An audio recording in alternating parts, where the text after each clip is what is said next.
افريقيا مش هتعرف تاخدها، فانت بسم الله الرحمن الرحيم كده السنه الجايه داخل في كونفدراليه، وشكل كده ايه كاس العالم للانديه انك تصعد فيه بالشكل الجديد. يعني كل فتره الايه النسب بتقل، فانت دخلت نفسك في دوامه.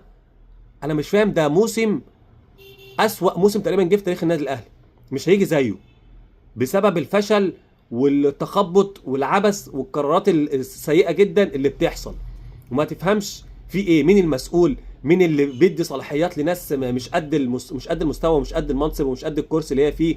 ما تفهمش. كابتن وليد صلاح الدين جاي برضو، يعني هو كويس وشخصيه كويسه وكل حاجه، بس جاي بطيبه زياده كده، عمال ايه اطبطب وادلع. المدرب اللي جاي ده ما تفهمش ماله. الناس اللي بتاع السكاوتنج اللي بتشوف المدربين وبتشوف اللعيبه والمهاجمين، ما تفهمش دول بيعملوا ايه في حياتهم. فالمنظومه كلها يتحملها رقم واحد هو الكابتن محمود الخطيب، محدش يقدر يتحمل حاجه تاني غير كده. اللي هيفضل يقول لي اصل وفصل واللعيبه وبتاع وده ومش ده، هي الغلط على الكل، لمم الكل، بس رقم واحد هو الكابتن محمود الخطيب. ما تجيش لما تكسب افريقيا وتكسب الدوري وتكسب كاس وتكسب سوبر و تقول لي الله يا خطيب وبيبو بيبو، وتيجي دلوقتي في الفشل تفضل تلف حوالين نفسك. لا يا باشا، الكابتن محمود الخطيب هو اللي غلطان، وانا هنا مش بهاجم الكابتن محمود الخطيب، انا بشرح واقع، بقر واقع. عشان لو انت هتقول حاجه غير كده تبقى انت راجل بتنافق نفسك، مش عارف انت بتقول ايه، وبتلف حوالين نفسك على الفاضي.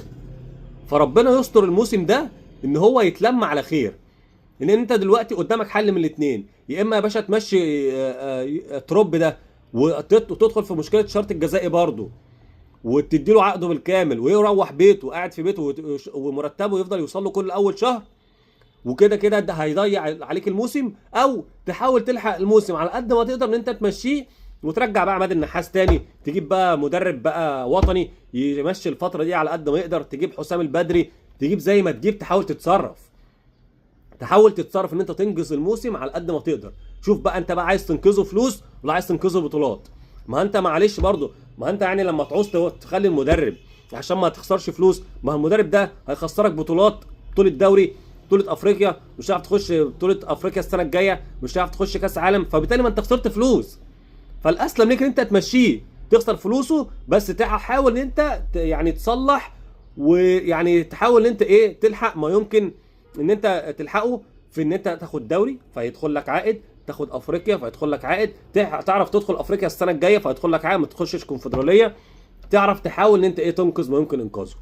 عشان اللي فيه النادي الاهلي السنه دي ده حاجه احنا ما شفناهاش قبل كده بصراحه، حاجه قرف، ماتش ورا التاني ورا التالت، قرف قرف قرف. ماتش تكسب بفرق واحد على قد ما تقدر بالعافيه، وتستنى صفاره